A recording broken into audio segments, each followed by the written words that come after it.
Yotam Ottolenghi, welcome to RM Breakfast. Thank you very much. Happy Christmas, happy Hanukkah. Thank you.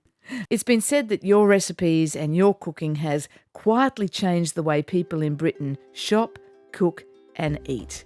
People tell me that that's the case, but I find it quite difficult to internalize this fact. There is a real kind of a redressing of the balance from the meat and fish to the vegetable side, which I don't like to take credit for, but I think it would have happened anyway, but I probably helped it a little bit. And just a general interest in things that are other than the famous protein that people used to eat for so many years. That makes me very happy. I think it's fair to say that you certainly have changed the way we think about vegetables. Someone made me a 5-course birthday dinner recently. It was an Ottolenghi feast. Only one of the courses was meat. Do you think that's about the right balance? Out of 5 courses, just have one meat? That's a very good balance. It was scrumptious, I must say.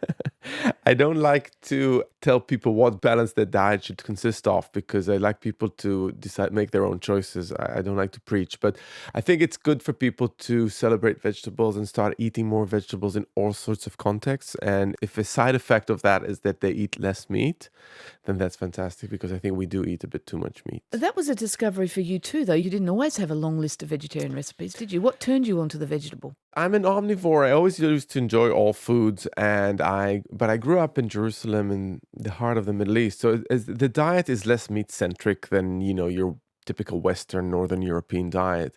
So there was always lots of pulses and vegetables cooked in all sorts of ways. So it made sense for me to carry on doing that even when I moved to the UK.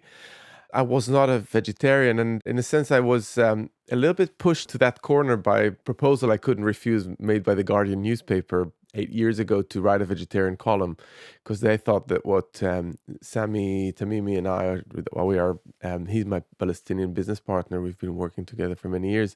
What we do with vegetable is pretty exciting and different.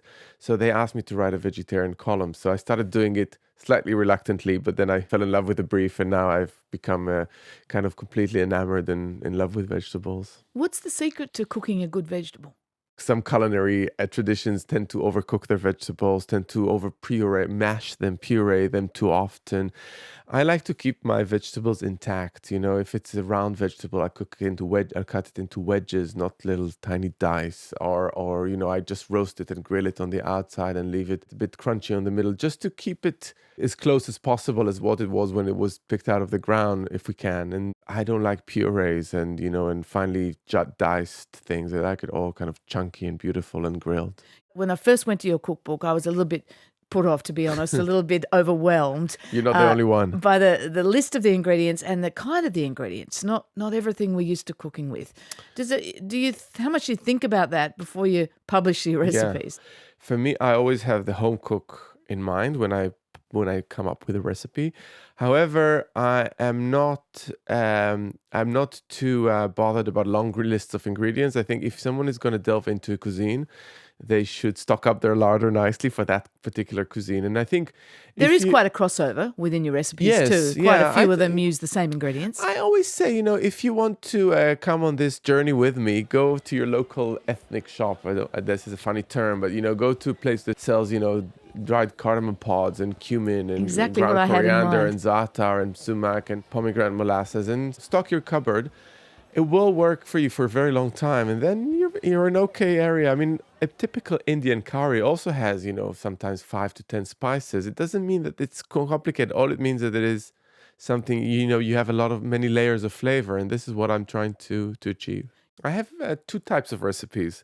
The ones that they try to be very, very accurate in terms of what they represent. So they are, for instance, if I travel somewhere and I find the ultimate tagine if I was in Morocco, or the ultimate hummus if I was in Palestine or Israel or Lebanon, then I don't muck about with it. I try to stay very, very, keep it very authentic.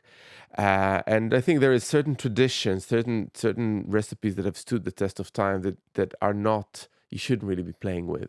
However, I also like to be creative. I like to play. I like to use ingredients in different contexts. So there's another set of recipes that take their cue from traditional recipes, but play around and use those ingredients a bit more creatively. Nowadays, I've got a small test kitchen, which is a little creative hub. There's about 2 or 3 of us getting together every day. and just, putting together ingredients. And I find that is a very good way to test recipes. I'm pretty strict with my recipes. They go through a very rigorous testing procedure. Then we have some serious discussions. Sometimes it's very funny how we can go down to the eighth of a teaspoon of a spice before we make up our minds what's just the right balance. You're Israeli, but you've lived and worked in London since the mid-90s.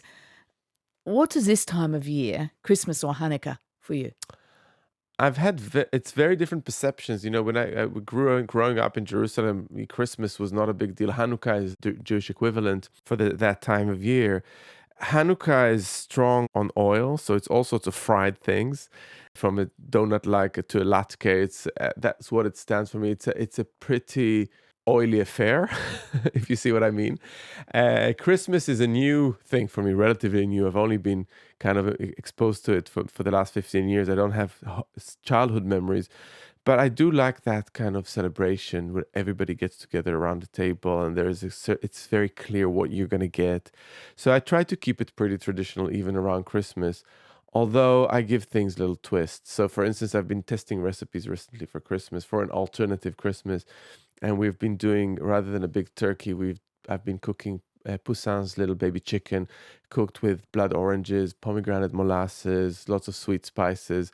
So you take the idea that Christmas is all about the birds, and at least our Christmas. I know here in Australia, I use quite a lot of fish around Christmas, but I take that idea and I just turn it on its head slightly and add a little bit of a new angle to it.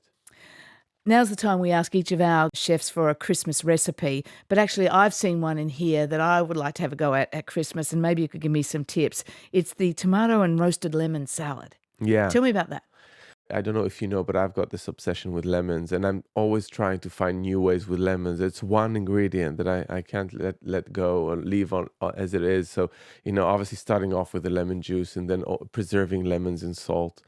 I've been, using the skin in all sorts of ways, but more recently, this idea was that I've come across is just to take slices of lemon and roast them in the oven, eat them, skin, flesh, and all, in all sorts of contexts. And in this particular salad, I take tomatoes, pomegranate seeds, lots of herbs, and mix them together with this roasted lemon. If you imagine, it's got the intensity of lemon juice, but it also has the kind of perfumed aroma that you get with the skin, and they go slightly crunchy. So there's a lot of texture in this salad, and it works amazingly well next to meat, next to fish, or just on its own. It's something pretty special. I encourage people to play around with it, because it's a treatment of lemon that many maybe have not experienced. And a perfect time of year for tomatoes in Australia. Yes, definitely. Perfect recipe. I'm going to give it a go. Yotam, thank you very much for joining us. Thank you very much for having me.